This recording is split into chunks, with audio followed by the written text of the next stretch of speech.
So this is a quote I love. It is the responsibility of the living to heal the dead.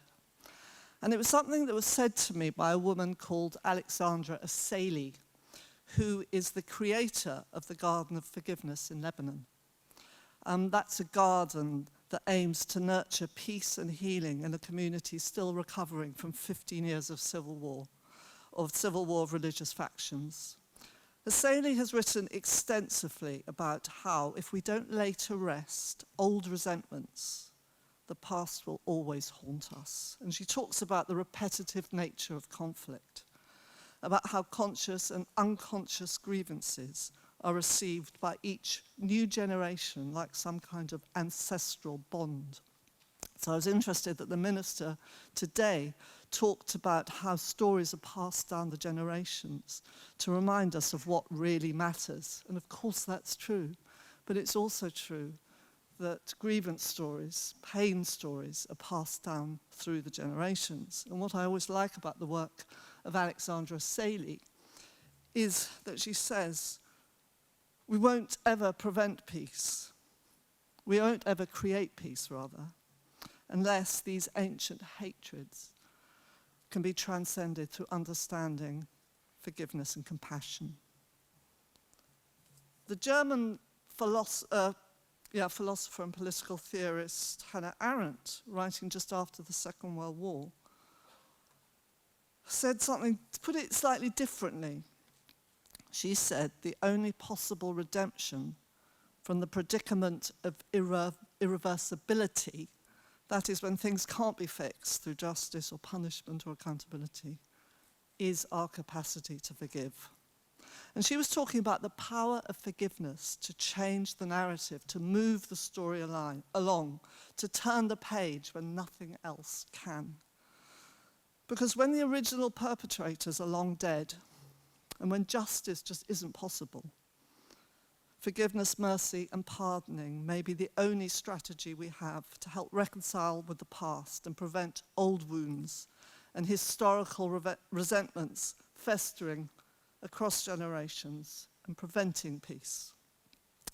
Another person who's inspired me, during these last years is someone called Professor Duncan Moro. He's a lecturer in politics at the University of Ulster, who for the past 30 years has worked for reconciliation and peace in Northern Ireland. And he talks about the intractable and unchangeable nature of sectarian conflicts that have been going on for decades. I suppose unchangeable because where conflicts have gone on for a very long time, there is often a problem in apportioning blame. Whose story is the true story? Whose story is the good story? Whose story is the real story? And who started the conflict? In the context of ethnic and sectarian violence, he says, he warns about the limits of justice and says justice is dependent on the existence of an authority seen as just. And when that's absent, or when opposing groups disagree as to who is the victim and who is the perpetrator, who then can bring justice? And because of this, Duncan Moro talks intriguingly about the impossible and yet essential need for forgiveness in conflicts where truth and facts are so often unobtainable and where every side has their own story of victimization. And just because I always like to bring storytellers, people I work with, who include Zach, by the way, introduce you to Jude White, a Catholic from Northern Ireland whose mother was murdered outside the family home by Protestant paramilitaries during the sectarian troubles that raged in Northern Ireland between the 1960s and 1998. Jude believes the only way to reconcile, to bring lasting peace to Northern Ireland, is to get to the truth. And the only way to get to the truth is to have a general amnesty for everyone on both sides, which would be no one going to prison for what they did in the past. And he believes this would create the conditions for accountability, where people would feel safe enough to talk. But he also knows it won't happen because most victims want perpetrators to stand trial, even though under the Irish-British peace agreement, criminal conviction would probably mean a maximum of only 2 years. So he says somewhat despairingly, I still know a lot of people for whom the totality of their existence is the events that happened several decades ago. Most people don't ever forgive because they see it as stampeding on the memory of their loved ones. So we go back to the impossible yet essential need for forgiveness. A paradox which really sums up for me this fascinating, enigmatic, confusing, contentious, and yet deeply transformative process, practice, whatever you call it, of forgiveness. So I start my talk like this, because peace processes normally do require justice, accountability, fairness, apology. But these can be so hard to achieve for all the reasons that I've mentioned above, and I'm therefore making a case for compassion and forgiveness as important factors in the peace process, often critical to ensuring that the pain of the past doesn't infect the path of the future. And because I'm the founder of the Forgiveness Project, I'm going to talk about forgiveness, but also about the healing power of story and storytelling, which we've heard through Zach. Personal narratives which can change beliefs that dominate our minds and become embedded in the national psyche. And first I want to start with why I started the Forgiveness Project. And it was 2003. And this picture was on the front pages of many newspapers around the world. And I was working as a journalist living in London. And it's 12-year-old Ali Abbas, whose haunted, traumatized eyes stared out from the front page. Ali lost both his arms and his entire family when a US missile attack hit his home in Baghdad in the opening days of the Iraq War. For the record, I was against that invasion, convinced that the more you come down hard on people, the more they will regroup and re-emerge in a toughened and more resistant way. It made no sense to me. And the photograph, which I've cropped, horrified me, but also compelled me as a journalist to search out real stories around the world, stories which focused on empathy, compassion, and forgiveness, and which demonstrated peaceful solutions to conflict. It was a private project done in my spare time with a photographer colleague as we were traveling for other work assignments, and it was a project fueled by anger. I was determined to find evidence that proved retribution was not the answer to harm. These are some of the pictures from some of the first people I interviewed in that year. You'll notice Desmond Tutu up there, who I bumped into in South Africa, and who kindly, even though we're a secular organisation, offered to be a patron of the charity I was still to found. The 26 stories which I collected became an exhibition called The F Word, which opened in January 2004 in London. And I called it The F Word because by now I knew forgiveness was a highly provocative subject which cut public opinion down the middle like a guillotine. There were people inspired by it and people affronted by it. The exhibition documented these stories of forgiveness that I'd taken a year to collect, from victims who'd suffered at the hands of others, but also from perpetrators who had transformed their aggression into a force for peace. Nothing I'd written about before had attracted the kind of response that this exhibition did, and interest came from all over the world. I was astounded, from people wanting to use this resource of stories for their own peace activism. The exhibition seemed to tap into a deep public need to find something humane in a world so full of hate. And as a result, I founded and started this charity called the Forgiveness Project, an organisation that works with story, real lived experience, as a tool for change, to promote peace, to build empathy, and to help people break out of cycles of harm. It's very important to add here that the Forgiveness Project has always been a place of inquiry, not persuasion. I've always believed in the value of creating a culture of forgiveness, which is very different from imposing regulations about forgiveness. So 15 years on, we've collected many, many more stories. The F-Word exhibition has been to 14 countries, seen by nearly 90,000 people in venues as diverse as a prison in Minneapolis, a shopping centre in Sydney, a hospital on England's south coast, the EU in Brussels, and rural villages in Kenya to support non-violence in the lead up to their elections. We also speak about the subject, put on events. We've created an online educational resource which can be accessed by teachers in the classroom. We've developed a prison program called Restore, which is group-based, a sort of restorative process which helps prisoners change the narrative of their lives. Now, just thinking about forgiveness a little, if you Google forgiveness images, these are the images you get.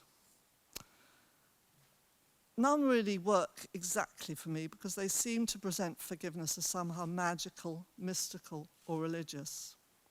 Of course, forgiveness can be all of these things, but it can also be messy and complicated and worldly. And I never wanted the stories we share to simplify or sanctify forgiveness. I don't want to express forgiveness as just for the morally superior or the mentally strong. And I know it must never be prescribed, because if forgiveness becomes a duty, it becomes a kind of tyranny.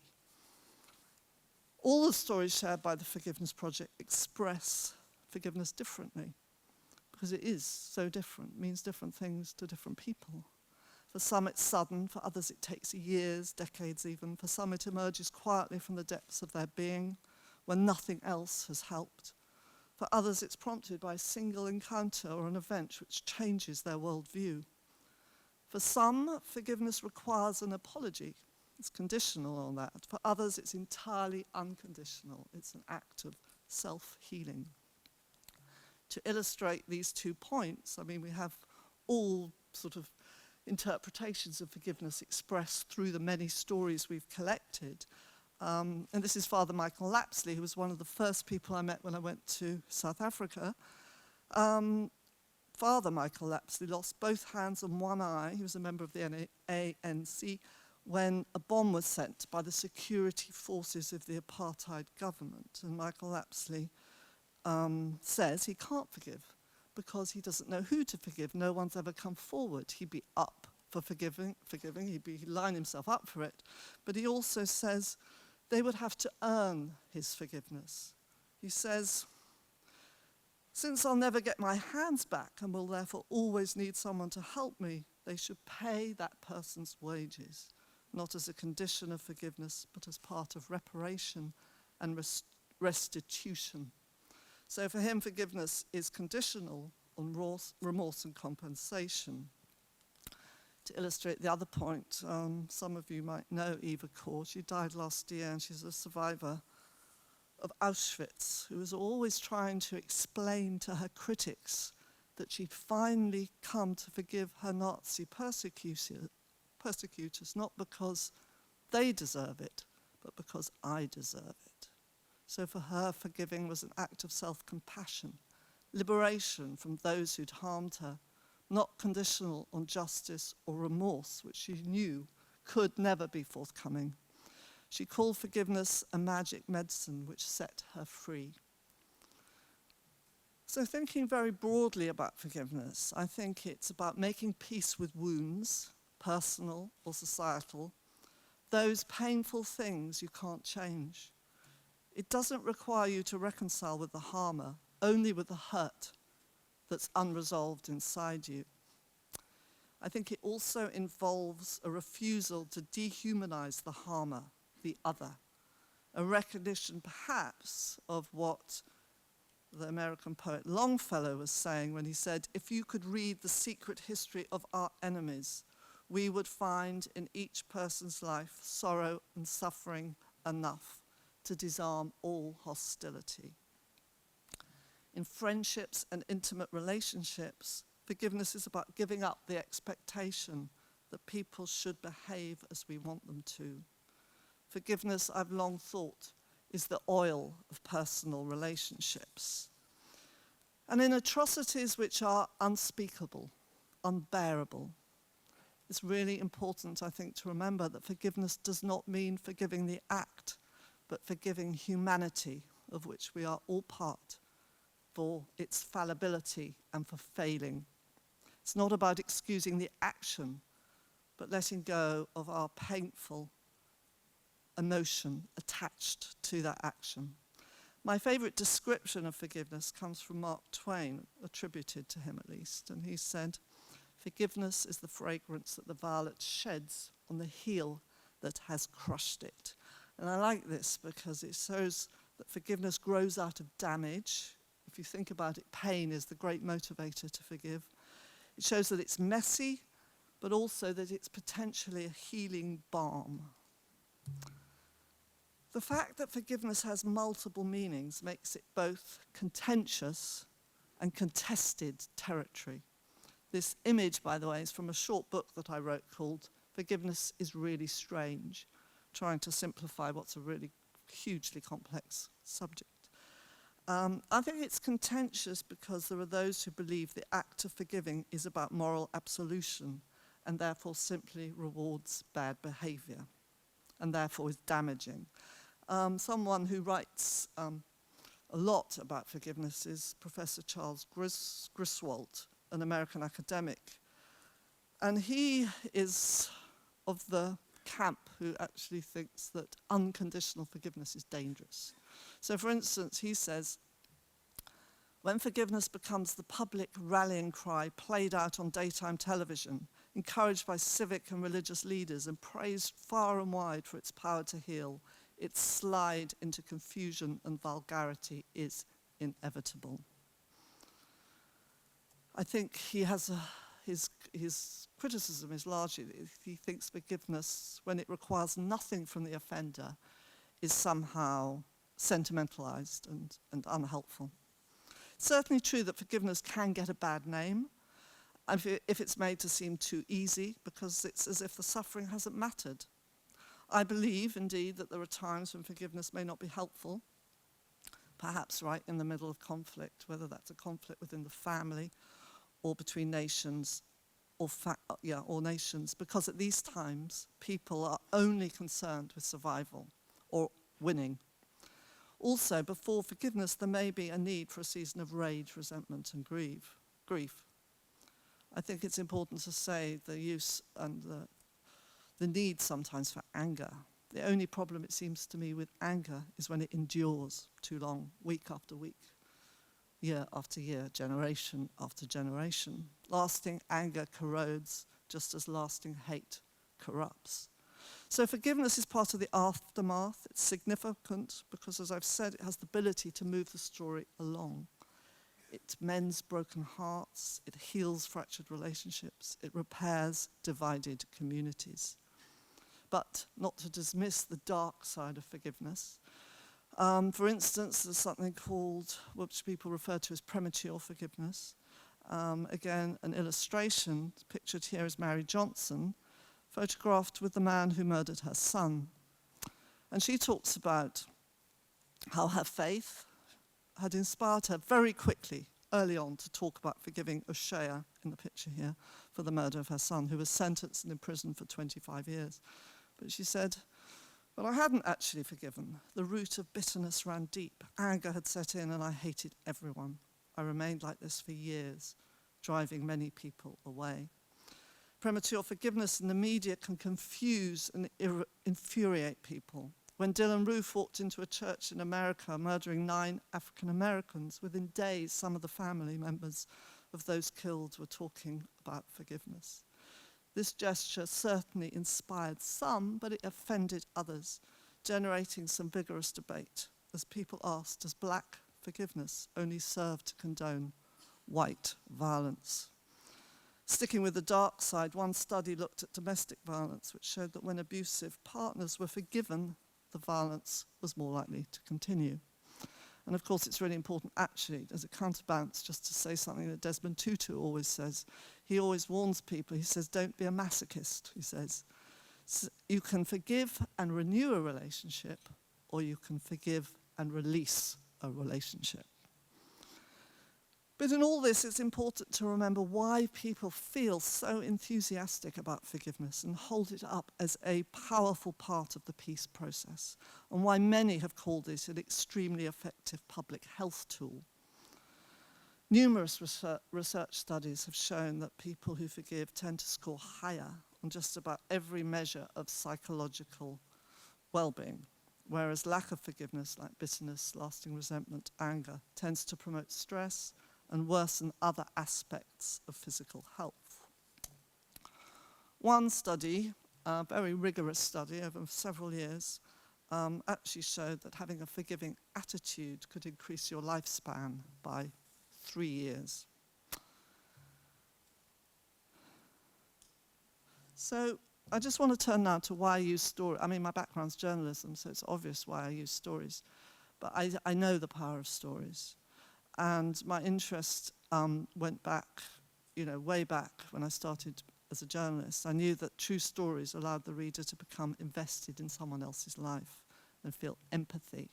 This picture, by the way, is drawn by one of our female prisoners on our program, and it says, "There's 2 sides to every story, so never judge a book by its cover." Stories spark conversations and can ultimately create understanding between people and groups. Stories stick, whereas facts fade, because they stimulate the imagination and they can change people's minds. I like this quote too by a couple of academics who are working in the whole sort of region of storytelling. "A story told at the right moment in someone's life can shine a light sufficiently bright to illuminate the way ahead on the map of life." Therefore, being exposed to stories from people we might otherwise dismiss, or from people who are very different from us, helps build empathy by challenging our expectations and encouraging greater tolerance. It is, after all, so much easier to empathize with people like us, the in-group, as it were, and the challenge is to go beyond that. I love, therefore, what the German poet Rilke said as his antidote to this essay. He said, "I live my life in widening circles that reach out across the world." Storytelling can be a very useful tool when reconciling hostile communities, because it allows people from opposite sides to understand the pain. That pain is the same, whoever and wherever you are. The pain of losing a child, for instance, is a universal pain. And it was this realization that gave birth to the extraordinary peace organization, the Parent Circle, which was made up of Israeli and Palestinian family members who've lost someone to the violence. But since stories are so powerful, it's vital also to recognize that they can harm as much as they can heal. They can fan the flames of prejudice and they can normalize hate, especially in our digital world, where the internet has turbocharged abuse and where disinformation sets out deliberately to confuse. Our leaders seem currently to be using stories of division to manufacture a sense of fear and flood communities with threat.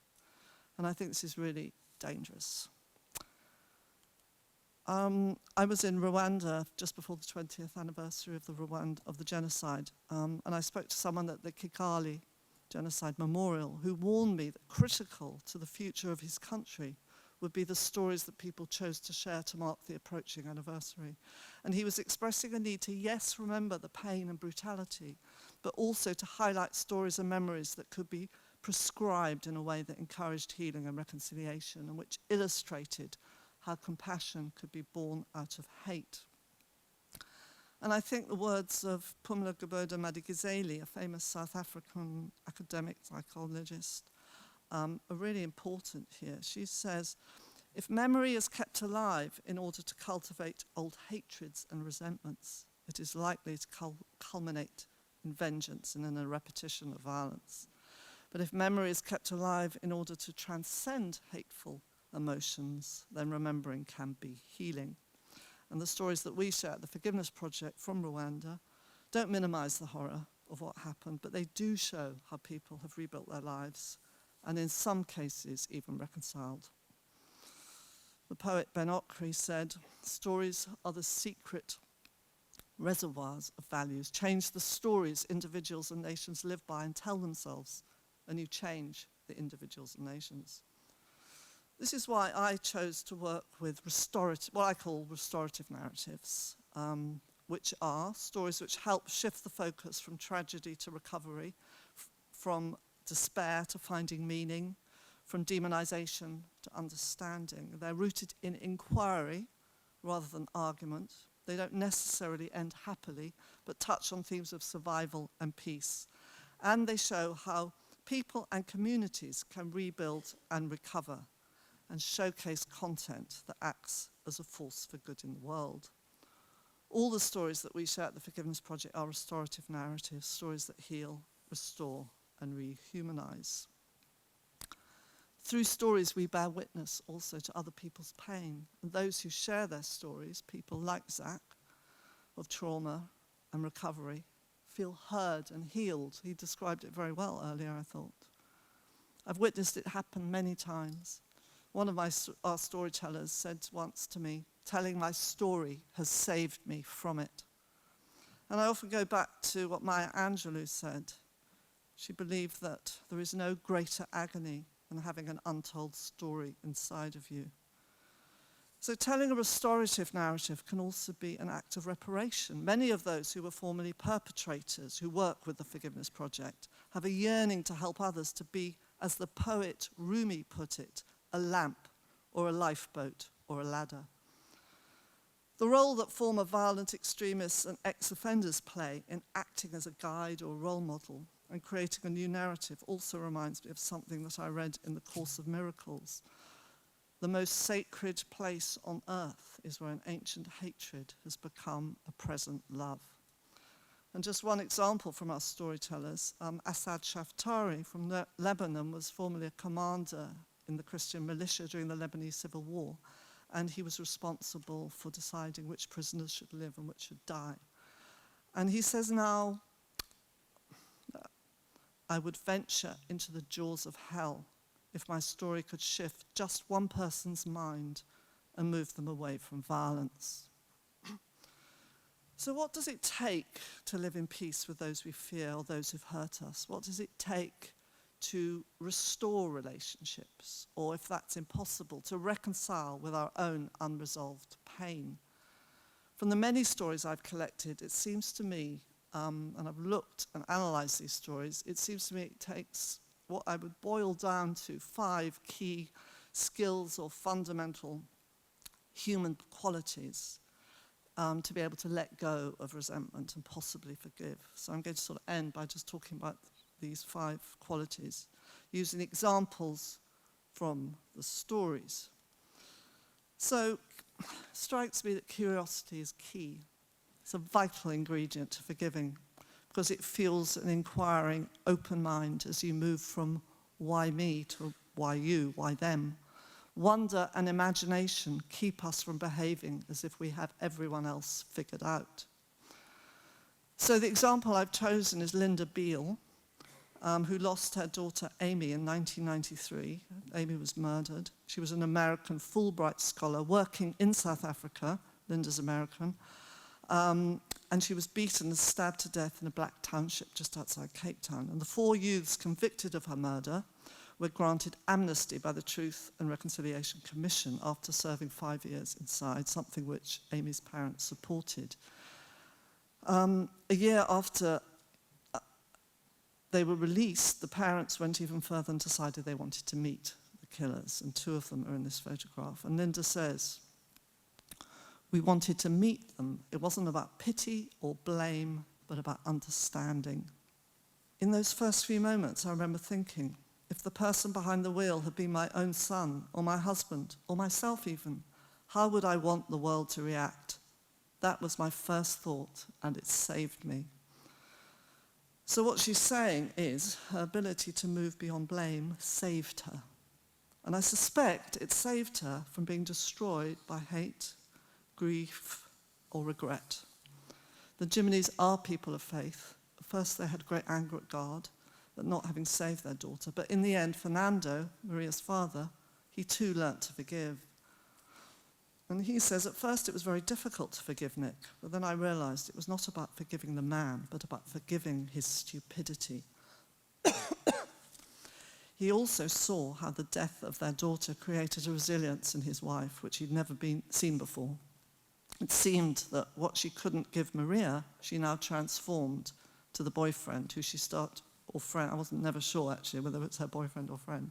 But anyway, she started visiting him in prison and continues to. And it's kind of given her a meaning to continue.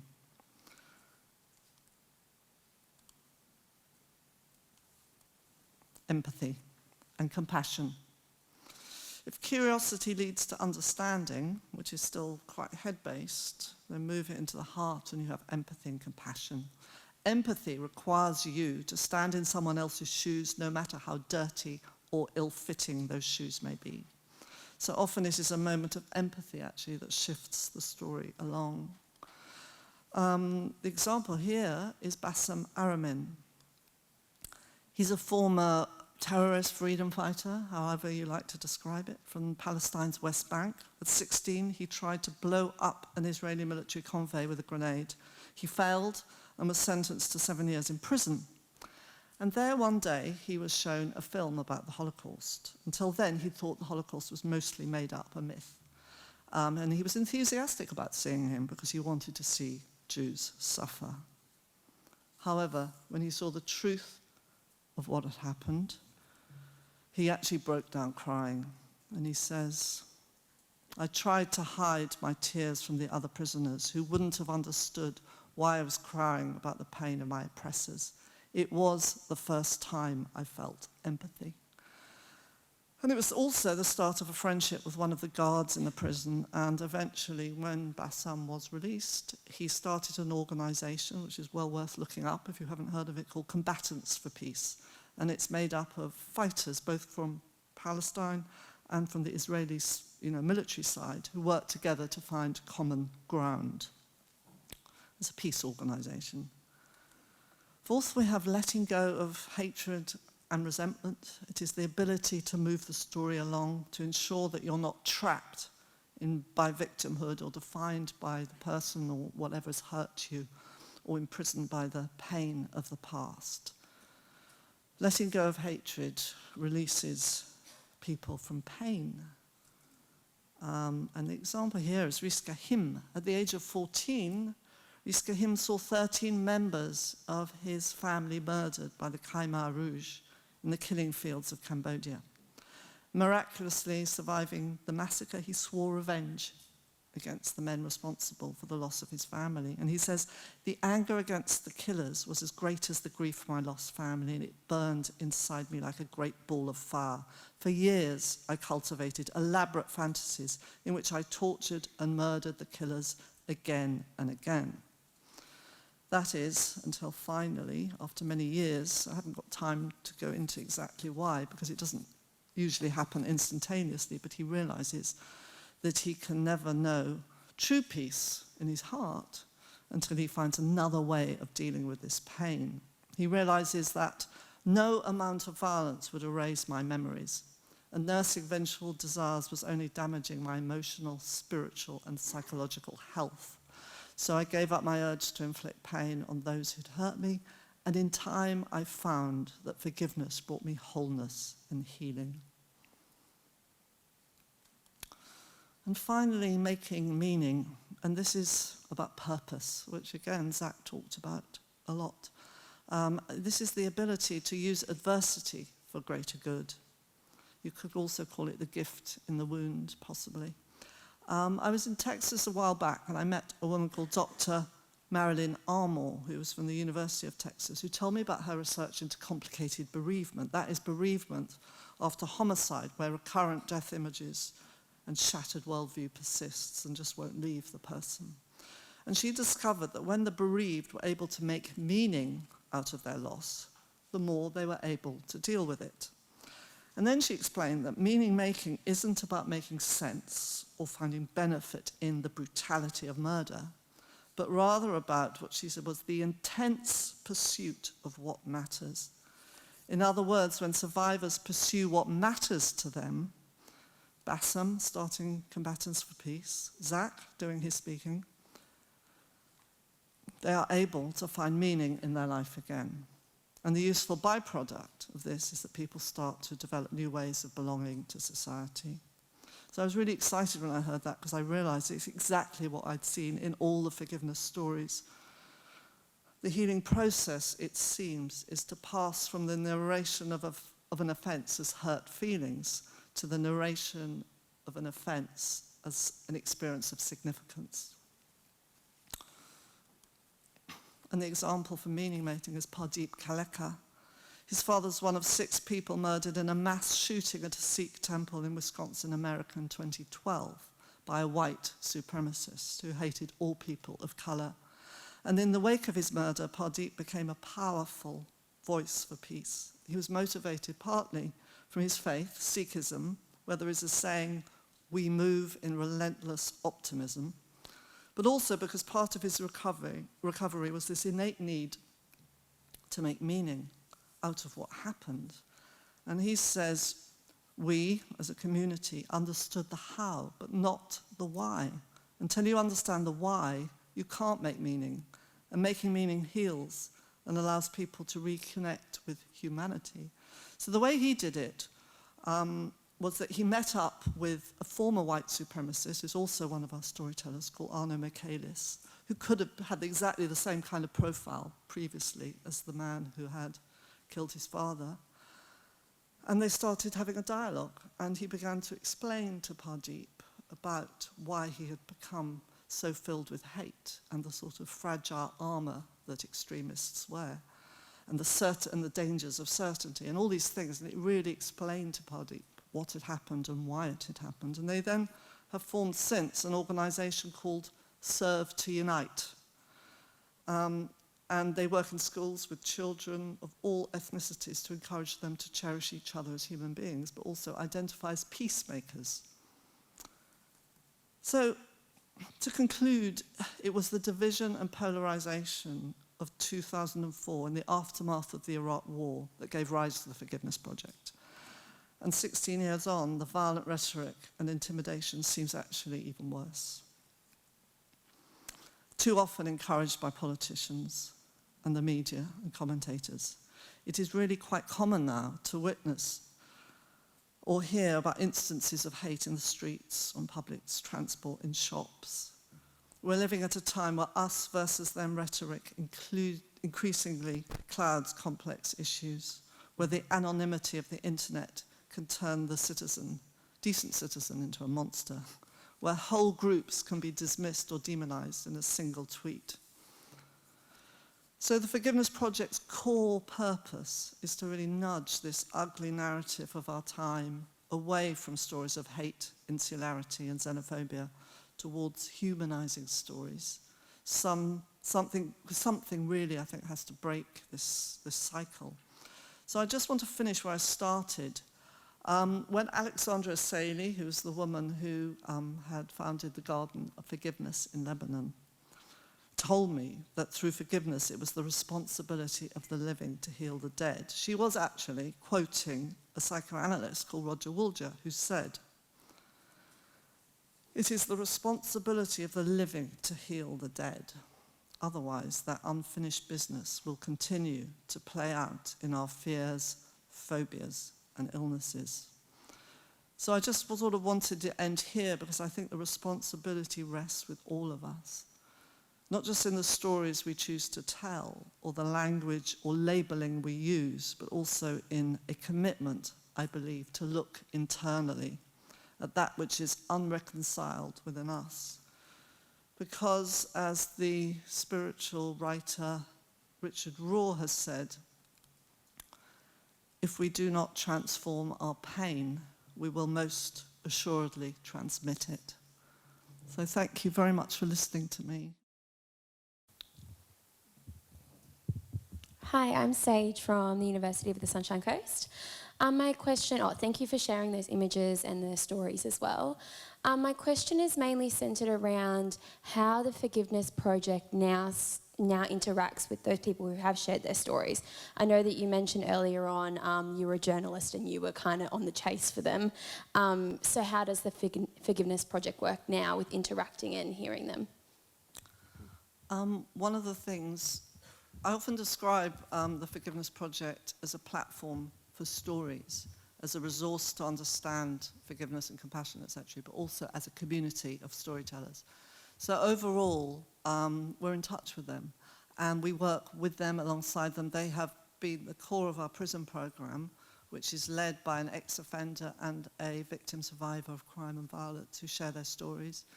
We also help them craft their story to share it in the most effective way, both for their own sake and for the audience who's receiving the story. And I know somebody asked Zach earlier, how does he keep safe from not being re-traumatized? And that is really important. And there are certainly some storytellers who are very happy to keep their story up on the website, but say to us, I think that's enough, especially having done the prison work. I mean, I realised we've done the prison work now for 14 years, that actually 5 years is about as long as people can do it, even though they only might go in once every 2 or 3 months for 2 or 3 days. It was still a lot to take in, because what you're doing is also carrying the stories of all the prisoners they were working with. But we do take it very, very seriously, and I would say also that we've made mistakes along the way. So I've learnt a lot about how to support storytellers, because I'll give you an example. One is that we went into a prison with a woman whose son had been murdered, and they never found out who did it. And it was the anniversary of his death. And I didn't know that, and she didn't tell me. And when she went in, it was a group of young offenders, and she was telling her story totally differently that day. I didn't know where this was coming from. And she was getting angry, and she was going like this at them, and she was saying, why do you do this to your mothers? Why do you hurt your mothers so? And as she was doing that, I saw their body language retreating, and they were closing up, because what they were thinking of, that wasn't me, I didn't do that, why are you being like this? You know, and ultimately it was neither helpful to her or them. So we learnt along the way how to support storytellers, how to do it safely, because it's a very good question. You're working with trauma, and you're repeatedly telling the story. And the other thing I've noticed with some people, they become very rehearsed over the years. And it was lovely to hear Zach, because I hadn't heard him share his story for 5 years or something.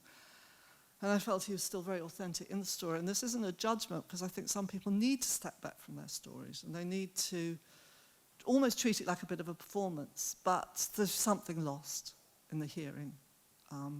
It seems too like a performance, and less like something that has happened in reality. Thank you. Hello, Tabano George from Stellenbosch University in South Africa. Thank you so much for sharing such edifying and thought-provoking content. I just wanted to ask, with regards to the forgiveness process, how much of a role does, because I'm pulling from the quote that spoke about how forgiveness is not necessarily about the victim, not necessarily about the perpetrator, it's about the victim. So I just wanted to ask how much of a role in the cases that you've seen does the admittance of the perpetrator to whatever the crime is, how much of a role does that play in the process of forgiveness? Just say, what did you say again? Just say that last little bit. I missed a crucial word, but the role of the perpetrator to the victim?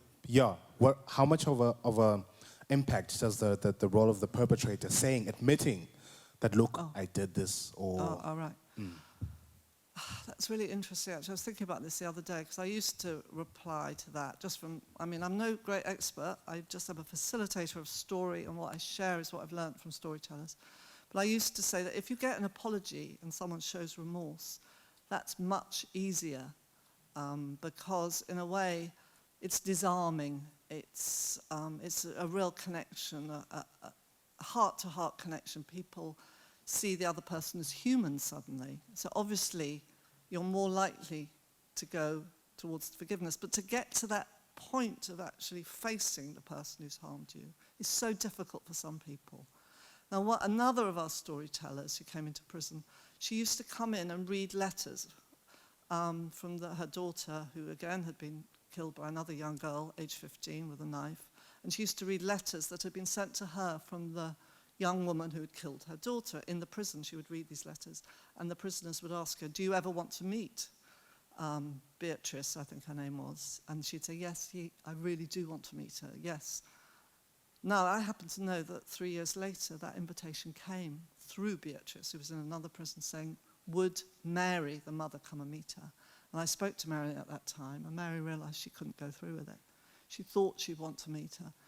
So I suppose the real answer to that is it really depends. You can't say. The only thing I know for sure is that coming face to face with the person who's hurt you, who you've been afraid of, can't stop thinking about, revenge fantasies, is deeply transformative and healing.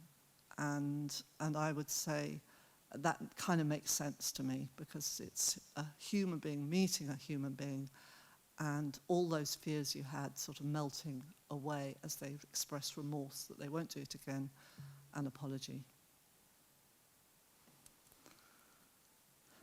Okay. My name is Darcy. I'm from the Griffith University in Australia. Thank you so much for joining us here today. You've definitely given us a lot to process. The question that I wanted to put forward was, do you feel that it's just as powerful to forgive privately within yourself as it is to forgive more publicly directly with the harmer? Yes, I think it is probably. I think forgiveness is less about words and more about feelings and behaviour. I mean, you can say you forgive, but act in a very unforgiving way, can't you? And there is, one of the storytellers is called Rami Araman, and he says, I do not forgive and I do not hate. I do not forgive and I do not forget, but the suicide bomber was a victim just like my daughter, so his is all about understanding. And he says he doesn't forgive, but you've never been with a more forgiving man. He oozes understanding, compassion, empathy. But he doesn't like the word, I think. The word has connotations, and it's difficult for some people to use, and they all often think it means condoning and excusing, and I think if you can get beyond that barrier, it becomes an easy, which I've worked hard to, it becomes an easier concept to work with, I think. Venue, yeah. Yeah, please. Thank you for the talk. There's a lot to think about over there. Yeah, but you spoke about premature forgiveness, but that made me think. A lot of times the hurt isn't one experience, and the perpetrator isn't like one individual, but product of the system and the society. So, for example, as a woman, my experience could be domestic violence, one bad incident, but it could also be sexism, catcalling. So the hate and the anger is a constant, lifelong thing, not against one entity, but like the state of being. So where would you position forgiveness in that kind of prolonged anger and resentment towards, the world? That's very tricky.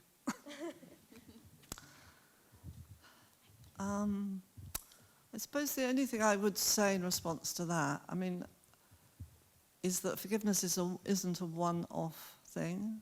It's, one day you can forgive and the next day, triggered by various things that have happened in your life, hate all over again. Now, with a few people, I think that isn't true, that something just literally cracks open and they are never the same again. I'd say they're a tiny minority.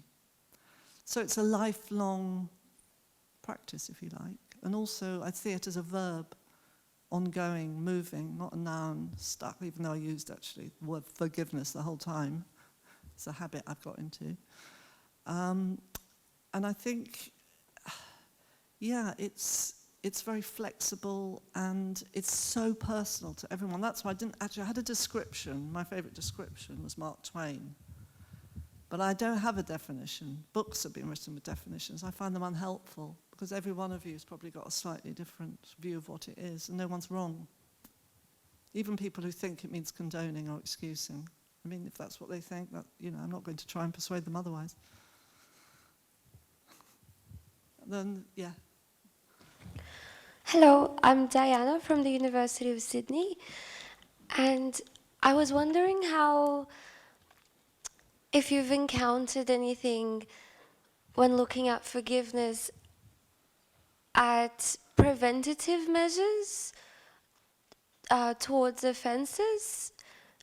So from any lessons about the effect of forgiveness, if you can learn about how to prevent offenses in the first place?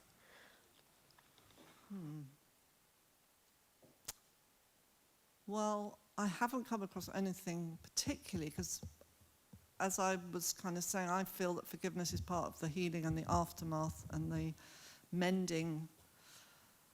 So I think, other than all the things that, you know, like, it depends on what context. It's a very broad question, your question. I'm struggling a bit. I wonder if anyone else has got any really good ideas, you know, to respond to you, because I don't want to just dismiss it at all. It's a really good question. But right here, right now, I don't know the answer to it. And maybe that's because there isn't an answer. Yeah. I can't. Yes, yes.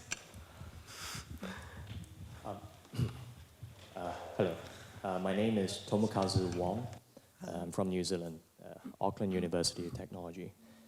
I'm a person who comes from a mixed background. I'm born in New Zealand, but my mom's Japanese, my dad's Malaysian Chinese. But the one thing that always haunts me is about World War II. I'm part of the nation that was a perpetrator during that time. And during my time, when I was young, during primary school, I studied in an international school. We had children from all over the world, right, in Shanghai. And it just so happens there was a group of bullies back then, and they were South Koreans. And well, when it came to bullying me, they couldn't get at me physically, so they get at me mentally. And they basically bullied me for World War II, everything that happened. And they made me feel like what happened, what happened when my ancestors, what they did was basically me, right? Made me like a punching bag of sorts. Yeah. And so ever since then, I always had an identity crisis, because I'm multicultural. And when I tried to ask my mom about what to think about this whole World War II thing, my mom being Japanese, she just told me, just don't talk about it. Just say you're Chinese. You know? Just avoid it, run away from it, right? Then when I asked my dad, who is Malaysian Chinese, he has a different view. And well, what he told me is basically just blame the Americans. They had the 2 bombs and stuff, and that would relieve your pain, right? So I held on to that, because that was the only thing I can think about to feel relief. And when I came to middle school, I went to a different international school, and I met a ABC, American-born Chinese, and I talked to him about stuff, about identity, and I asked him which country you identify yourself more with. He told me I identified more with America, and I asked him, so why America? And it's like freedom of speech, land of immigrants, all sort of good stuff. And then I said, what about World War II? And he was like saying, well, we were middle schoolers, by the way, but he told me, well, there's the mindset of being heroes during World War II. Then I questioned him, and I said, really, what about the 2 bombs and stuff? And he said, well, Pearl Harbor happened. Then I continued, and I was like saying, so what about Okinawa, and what about the Tokyo bomb air raids and stuff? And I just kept going on with a very angry tone when we were supposed to be friends. And I kept going on, and a teacher suddenly shouted at me, and she shouted at me, and I was like wondering, why do you shout at me? And when I looked back at my friend, I noticed he was crying. So I really realized that I ended up bullying him the way I was bullied. And I just realized that's not the right way of thinking. Sure, hiding your identity is not good too, but like blaming someone, just finding a comfort on scapegoat is just not the right way. Thank you. Yeah, that's No, all. thanks so much for sharing that. Thank you.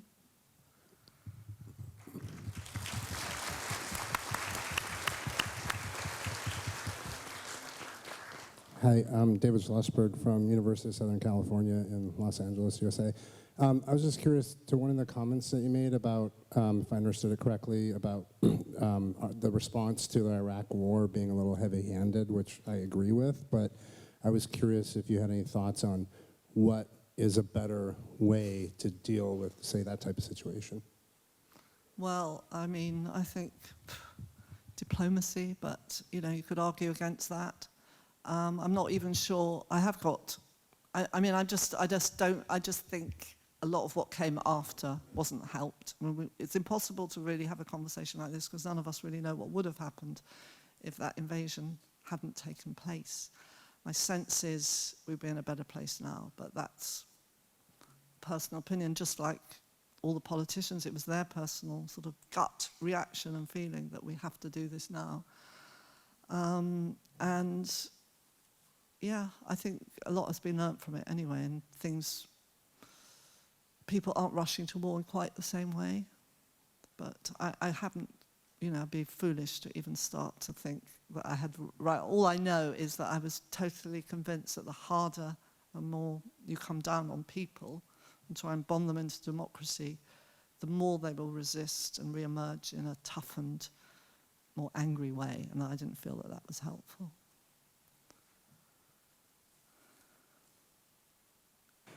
Hi, my name is Vrishali, and I'm from University of Sydney. Before I came back to university, I worked as a journalist in India, and my friends are still working as journalists in India. And my question to you is, like, we used to write stories, you know, we worked around women who'd suffered abuse, and we used to write about it in the newspaper and social media.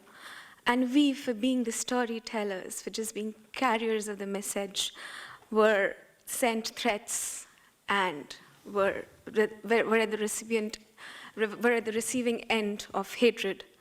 I couldn't take it, and I had to leave and take a break and go back to academics. My friends are still doing it. My question to you is, have you encountered hatred for just writing about hatred and working for it? And how do you deal with it? Because even though I don't do it actively now, I still get messages that are hugely disturbing, and I don't find it in me to, you know, let go of that resentment that, you know, you cannot blame me for what society is doing to itself. Personally, I'm always surprised that, you know, the Forgiveness Project myself hasn't. Very little, you know, minimal, not worth talking about. And I think it's partly because we do take a very measured, balanced sort of view about it all. Don't try and push this idea of forgiveness down people's throats. But the people who do get a lot are the storytellers themselves, and many of them are on social media.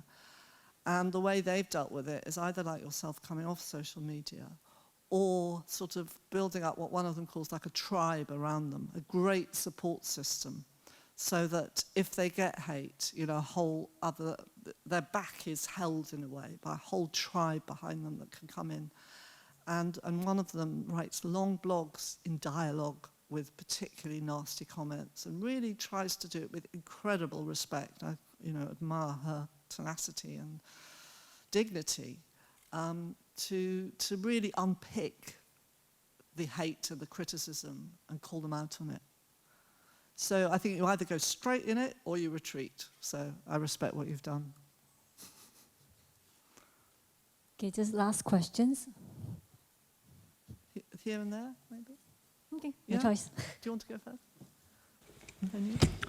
Hi, myself Nee from University of Technology, Sydney. I just have one question. I always seen people, heard people saying that I always forgive, but I don't ever forget. Yeah. So what's your take on that? Like how you tackle this situation? Is it all about guilt or the sufferings that they were facing, or how you tackle it? Yeah. I mean, I think if it's a very extreme hurt, a deep pain, of course you will never forget. That's absolutely right. So I think it's wrong. Some people say, oh, if you still forget, how, you can't, you know what I'm saying, exactly what you're saying. But where it's small, where it's a little niggly thing, say between a friend or something that you're really upset about, and then you forgive that friend, but 3 years later, you still remember exactly what happened, then actually you probably haven't forgiven. But I think it's really important. I mean, some people who, I can think of one person who lost their daughter to murder.